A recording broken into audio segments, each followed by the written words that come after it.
Morning student. Science chapter second session 9 8 session में अपन ने इससे पहले जलगर में कैसे जल को शुद्धिकृत किया जाता है, साथ ही अपन ने वायु के मिश्रण में से किस प्रकार से वायु के घटकों को अलग अलग टेम्परेचर पर अपन सेपरेट कर सकते हैं, उन मेथड के बारे में देखा था। आज अपन देखें लास्ट मेथड है हमारे इस चैप्टर का क्रिस्टलीकरण विधि। हालांकि हमने वाष्पीकरण विधि पढ़ी थी, वाष्पीकरण से थोड़ी बेटर क्रिस्टलीकरण विधि कहलाती है, जिसको अपन ने 7th 8th में भी पढ़ा था कि कॉपर सल्फेट के विलयन में से अपन ने कॉपर सल्फेट के सुई के आकार के फिटकरी के अपन ने क्रिस्टल निकाले थे। तो क्रिस्टलीकरण विधि में जनरली हम ठोस पदार्थों के क्रिस्टल बनाते हैं। तो ऐसा द्रव जिसमें से अशुद्धियों को अलग करके प्योर अगर अपने को क्रिस्टल चाहिए होते हैं, उस विधि का उपयोग करने के लिए अपन क्रिस्टलीकरण विधि का उपयोग करते हैं। विलयन में से ठोस पदार्थों को ठोस क्रिस्टल के रूप में प्राप्त करना, कौन से शुद्ध क्रिस्टल के रूप में प्राप्त करना क्रिस्टलीकरण कहलाता है। इसका उपयोग आपके सबसे अच्छा उपयोग है समुद्री जल से नमक का निर्माण करना। उसमें नमक को वाष्पीकरण विधि से अगर अपन सेपरेट करेंगे तो कुछ अशुद्धियां हो सकता है वाष्पीकृत हो जाए उसके साथ में, और कुछ अशुद्धियां जो है वो फिल्टर करते समय रह जाए और उस नमक के साथ में चली जाए। इस दो कमियों को दूर करने के लिए अपन क्रिस्टलीकरण विधि का उपयोग करते हैं। नेक्स्ट अपन देख रहे हैं कि भौतिक और रासायनिक परिवर्तन। भौतिक परिवर्तन और रासायनिक परिवर्तन क्या होते हैं ये पढ़े, उससे पहले अपने को पता होना चाहिए कि भौतिक गुण क्या होते हैं। जो जनरली रंग, कठोरता, बहाव, घनत्व, द्रवनांक, क्वथनांक और दृढ़ता, ऐसे गुण जो जनरली आंखों से देख सकते हैं, विजिबल होते हैं कि इसका आकार ऐसा है, इसकी आकृति ऐसी है, इसकी लंबाई ऐसी है, इसका रंग ऐसा है, ये सारे गुण जो है वो फिजिकल प्रॉपर्टी में आते हैं या आपके भौतिक गुण कहलाते हैं। रंग दिखने पर उसका रंग कैसा दिख रहा है, कठोरता हम उसको दबाकर या संपीड़ित करके पता लगा सकते हैं कि वो कठोर है या द्रव है। बहाव, अगर वो बह रहा है तो द्रव है, अगर वो अपनी जगह स्थायी है तो वो ठोस है।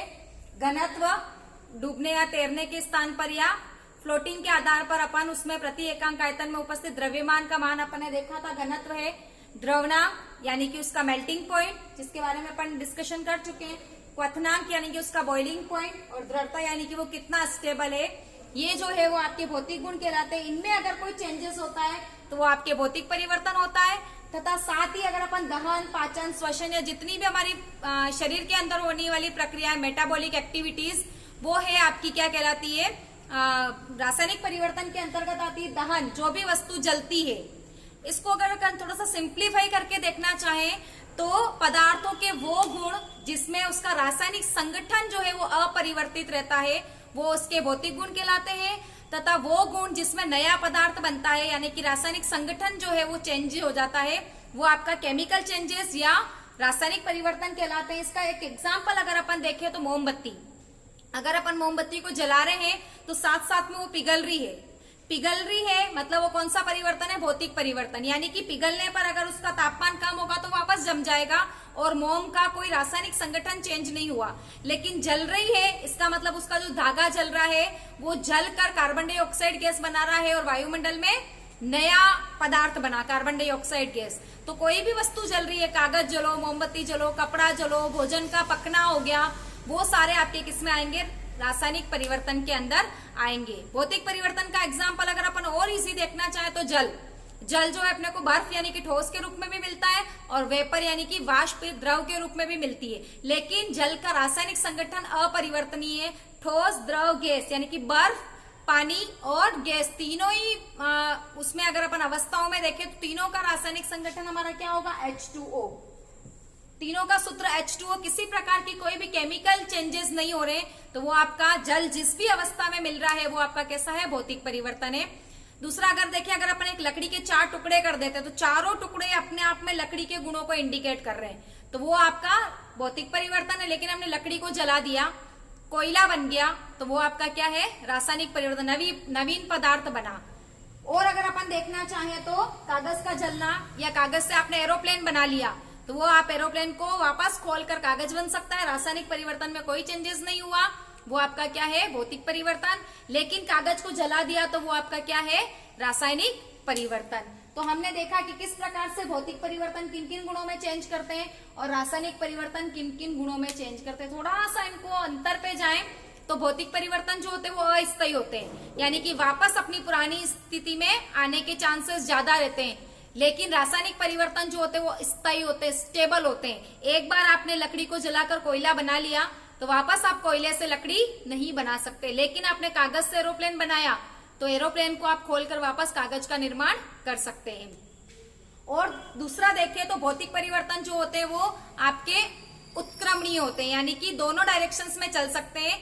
आप पदार्थ से नवीन पदार्थ बन गया, नवीन से वापस पुराना पदार्थ प्राप्त कर सकते हैं, यानी कि अपनी पुरानी अवस्था में आ सकता है। जैसे कि बर्फ है, उसको आपने तापमान ज्यादा दिया तो वो द्रव अवस्था में आ जाएगा, और आपने उसका तापमान कम किया तो वो वापस ठोस अवस्था में आ जाएगा। लेकिन रासायनिक परिवर्तन जो होते हैं वो अनुत्क्रमणीय होते हैं, अपनी पुरानी वाली अवस्था में बिना किसी रासायनिक मेथड के हम उसको चेंज नहीं कर सकते। इस प्रकार अपन ने देखा कि भौतिक और रासायनिक परिवर्तन क्या होते हैं, उसके एग्जाम्पल के ऊपर अपन ने थोड़ा सा डिस्कशन किया। नेक्स्ट अपन शुरू करें, पदार्थ जो है वो शुद्ध पदार्थ के रूप में अगर अपन बात करें तो तत्व। इसको सबसे पहले 1661 में रॉबर्ट बॉयल ने तो केवल इसको शब्द दिया था तत्व, लेकिन इसको परिभाषित जो किया वो किसने किया, लवाइजिए ने किया था। और उन्होंने बताया था कि तत्व किसे कहते हैं, तो तत्व पदार्थ का वह मूल रूप होता है जिसको अपन और विभाजित नहीं कर सकते बिना किसी रासायनिक प्रक्रिया के। तत्व पदार्थ का वह मूल रूप है जो रासायनिक प्रक्रिया द्वारा अन्य सरल पदार्थों में विभाजित नहीं हो सकता। एग्जाम्पल देखें, अगर अपन कॉपर, फेरस है ना, हम इसको और विभाजित नहीं कर सकते, तो ऐसे पदार्थ आपके क्या कहलाएंगे, तत्व कहलाएंगे। सेकंड अपन देख रहे हैं यौगिक। इससे तत्व से थोड़ा सा पहले अगर अपन जाना चाहे तो परमाणु, जिसके बारे में अपन ने छोटी क्लासों में पढ़ा है कि पदार्थ का वह सूक्ष्मतम तत्व जिसको अविभाज्य कण कहा गया था, लेकिन बाद में पता चला कि परमाणु जो है वो 3 अपरमाणु कणों से मिलकर बना होता है, इलेक्ट्रॉन, प्रोटॉन, न्यूट्रॉन। उसकी अलग अलग वैज्ञानिकों ने खोज की थी। फिर अपन ने देखा था कि वह सूक्ष्मतम कण जिसमें उस पदार्थ के सभी रासायनिक गुण जो है वो मूल रूप से उपस्थित हो, वो आपके परमाणु थे। जब एक साथ एक जैसे परमाणु मिलते तो अणु का निर्माण करते हैं, तत्व का निर्माण होता है। फिर अपन पढ़ रहे हैं यौगिक। यौगिक किसको कहेंगे, 2 या 2 से अधिक तत्व जो निश्चित अनुपात, थोड़ा सा अपन यहाँ पे इसको फोकस करेंगे, निश्चित अनुपात में अगर मिल रहे हैं, किससे मिलेंगे, रासायनिक प्रक्रियाओं द्वारा या रासायनिक संयोजन से बनते हैं, ऐसे पदार्थ आपके क्या कहलाते हैं, यौगिक। इसका आप एग्जाम्पल देखना चाहे तो H2O जल, ग्लूकोज, C6H12O6 देखा है हमने, कार्बन डाइऑक्साइड। अगर अपन बात करें जल, है ना, जल की अगर अपन बात करते हैं तो जल के बारे में अगर अपन देखें तो H2O, इसमें हाइड्रोजन 2 और ऑक्सीजन 1, यानी कि 2:1 का रेशो रहता है। तो जहां पे भी जल बनेगा वो आपका हाइड्रोजन आपके 2 रहेंगे और अनुपात में ऑक्सीजन आपका क्या रहेगा, 1 परमाणु ऑक्सीजन का और 2 परमाणु हाइड्रोजन के रहेंगे, तो ही आपके क्या बनेगा, जल बनेगा। तो निश्चित अनुपात, यहाँ पे अपन थोड़ा सा इसको इंडिकेट करेंगे। मिश्रण, दोनों के डेफिनेशंस में कोई चेंजेस नहीं। मिश्रण में बिना किसी अनुपात के 2 या 2 से अधिक तत्व अगर आपस में संयोग करते हैं तो वो आपके क्या कहलाता है, मिश्रण कहलाता है। जस्ट समझाने के लिए एग्जांपल अगर मैं आपको देना चाहूं तो हम मिक्स नमकीन लाते हैं, उसमें किसी प्रकार का कोई अनुपात नहीं होता कि 10 मटर होंगे, 20 दालें होगी, 50 मूंगफली के दाने होंगे।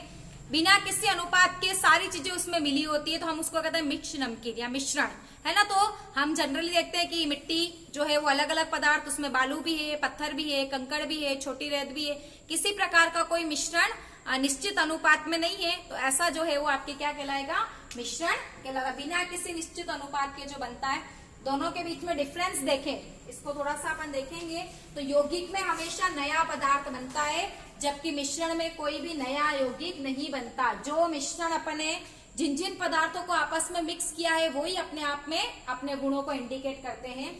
इसका संगठन सदैव स्थायी रहता है, बताया था मैंने, H2O का एग्जाम्पल देखे।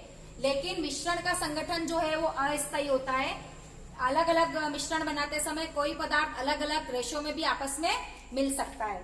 नेक्स्ट है आपका, इसके गुणधर्म जो होते हैं वो पुराने पदार्थ से पूर्णतया भिन्न होते हैं। तो जो भी यौगिक बना है, जैसे कि H2O के अपन डाला तो हाइड्रोजन अपने आप में अलग प्रॉपर्टी रखता है और ऑक्सीजन अपने आप में अलग प्रॉपर्टी रखता है, दोनों ही गैसीय अवस्था में पाए जाते हैं। परंतु H2O जो है वो इन दोनों के गुणों से पूरी तरह से अलग है, ये द्रव अवस्था में है। साथ ही प्रॉपर्टी भी इसकी क्या है, पूर्णतया से अपने पुराने जिन पदार्थों से बना है उसके गुणों से अलग दिखाई देता है। जबकि मिश्रण जो है, उस मिश्रण में जो भी उपस्थित है पदार्थ उनके गुणों को इंडिकेट करता है। इसको केवल रासायनिक विधि या वैद्युत रासायनिक अपघटन विधि के द्वारा ही सेपरेट कर सकते हैं। किसको, जो यौगिक बनाए उसको। लेकिन इसको अपन किसी भी भौतिक विधि से क्या कर सकते हैं, अलग कर सकते हैं, चाहे वो चुन कर हो, चाहे वो छान कर हो, चाहे वो बिन कर हो, किसी भी विधि के द्वारा अपन उसको क्या कर सकते हैं, अलग कर सकते हैं। तो देखा अपन ने यौगिक और मिश्रण में अंतर, पूरा इस जो अपने आज का सेशंस देखा उसका अगर अपन समरी देखें तो पदार्थ 3 प्रकार के देखे थे अपन ने, ठोस, द्रव, गैस। उसको अपन 2 भागों में बांट सकते हैं, अशुद्ध पदार्थ और मिश्रण। शुद्ध पदार्थ और मिश्रण, या इसको अशुद्ध पदार्थ भी कह सकते हैं। शुद्ध पदार्थ 2 प्रकार के होते हैं, तत्व और यौगिक। तत्व के एग्जाम्पल मैंने आपको बता रखे हैं, यहाँ पे दे रखे हैं, copper, oxygen, ferrous, nitrogen, hydrogen, helium, अपन सब ले सकते हैं उसमें। यौगिक H2O जल, CH4 यानी कि मीथेन, C6H12 यानी कि ग्लूकोज, और NaCl यानी कि साधारण नमक, जिसको अपन सोडियम क्लोराइड कहते हैं। मिश्रण 2 प्रकार के होते हैं, समांगी मिश्रण और विषमांगी मिश्रण। समांगी मिश्रण अपन देखा था कि ऐसा मिश्रण जिसमें विलायक के अंदर पूरी तरह से घुल जाता है और उसको अलग अलग अपने को दिखाई नहीं दे सकता, जैसे कि जल में चीनी, जल में नमक, कार्बन डाइसल्फाइड के अंदर सल्फर और जल में अल्कोहल। विषमांगी में अपन नमक प्लस रेत, नमक प्लस लोहा का बुरादा, चीनी प्लस नमक, तेल प्लस जल और रक्त। तत्व को अपन देखें तो मेनली तत्व को 3 भागों में डिवाइड कर सकते हैं, धातु, अधातु और उपधातु। धातु जो है वो आपके ये विशिष्ट गुण रखते हैं, धातु में विशिष्ट चमक होती है, यानी कि धातुओं की अगर अपन ताजा सतह, कटी हुई सतह देखें तो उसकी विशिष्ट चमक होती है। सामान्यतया सभी धातुएं कठोर होती है, परंतु 25 डिग्री सेल्सियस, जिसको सामान्यतः रूम टेम्परेचर माना जाता है, कमरे के तापमान पर आपका जो पारा है, जिसको अपन मरकरी कहते हैं, वो द्रव अवस्था में पाया जाता है। बाकी सारी धातुएं सामान्यतः कठोर होती है। सीजियम और गैलियम जो है वो द्रव अवस्था में नहीं होता, लेकिन हमारे शरीर के तापमान पर अगर अपन उसको हथेली पर लेंगे तो मेल्ट होना शुरू हो जाता है, यानी कि वो पिघलना शुरू कर देता है। इसके अलावा सोडियम की बात करें तो सोडियम काफी क्रियाशील धातु है और इतनी सॉफ्ट होती है कि उसको चाकू से अपन आसानी से पीस कर सकते हैं। उसकी क्रियाशीलता को कम करने के लिए सामान्यतया सोडियम को केरोसिन के अंदर स्टोर किया जाता है, ताकि वायु से उसका संपर्क डायरेक्ट नहीं होवे। फिर सभी धातुएं ध्वनिक होती है, यानी कि ध्वनि उत्पन्न करती है। तो जनरली जितने भी घंटी वगैरह बनाई जाती है वो धातुओं की बनाई जाती है। सुचालक होती है, यानी कि विद्युत की सुचालक होती है। तो जितने भी तार बनाए जाते हैं वो आपके धातुओं के बनाए जाते हैं। विद्युत की सबसे अच्छी सुचालक धातु जो होती है वो चांदी होती है, परंतु पर्याप्त मात्रा में महंगी होने के कारण तांबे और लोहे के तार बनाए जाते हैं। तन्यता, धातु को लंबे अगर अपन खींचे तो लंबे लंबे तार बनाए जा सकते हैं और इसी के आधार पर धातुओं के आभूषण बनाए जाते हैं। सबसे ज्यादा तन्य धातु जो होती है आपकी सोना, लगभग 2 ग्राम सोने से 2 किलोमीटर लंबा तार बनाया जा सकता है। इसलिए आप देखेंगे आभूषण बनाते समय जितना बारीक वर्क जो होता है वो गोल्ड ज्वेलरी में होता है, आयरन लोहे की ज्वेलरी में इतना बारीक वर्क नहीं हो सकता। बड़े बड़े डिजाइन केवल उसमें बनते हैं। आघातवर्धी धातुएं जो होती है वो सामान्यतः आघातवर्धी होती है, यानी कि पीटने पर वो चद्दर के रूप में परिवर्तित हो जाती है। इसका बेस्ट एग्जांपल है एल्यूमिनियम फॉइल, जो हमारे पैकिंग पेपर आता है वो एल्यूमिनियम धातु का पीट कर बना हुआ पतला कागज। तो हम इतना धातुओं को पीट कर पतला बना सकते हैं। जितने भी आपके चद्दर आते हैं कमरे को कवर करने के लिए वो सारे आपके धातुओं के आते हैं। अभी तक वर्तमान में 100 तत्वों की खोज हो चुकी है, उसमें से आपके 92 जो है वो प्राकृतिक है और लगभग 8 तत्व जो है वो आपके मानव निर्मित है। हालांकि यहाँ पर 119 तत्व है, लेकिन आपकी बुक के रेफरेंस के अकॉर्डिंग आपकी ये संख्या दे रखी है। उसमें से 100 में से 11 गैसीय तत्व है और 2 लिक्विड है, ब्रोमीन और मरकरी। आपने बात किया था पारे के ऊपर। ब्रोमीन जो है वो अधातु है, परंतु एकमात्र अधातु जो कमरे के तापमान पर द्रव अवस्था में पाई जाती है वो आपकी कौन सी है, ब्रोमीन। बाकी सारी अधातुएं सामान्यतया गैसीय अवस्था में पाई जाती है, जैसे कि कार्बन, नाइट्रोजन, ऑक्सीजन, हाइड्रोजन इत्यादि। और उनमें सारे में ये गुण नहीं पाया जाता, नहीं तो उनमें चमक, विशिष्ट चमक आयोडीन की होती है केवल अधातु में।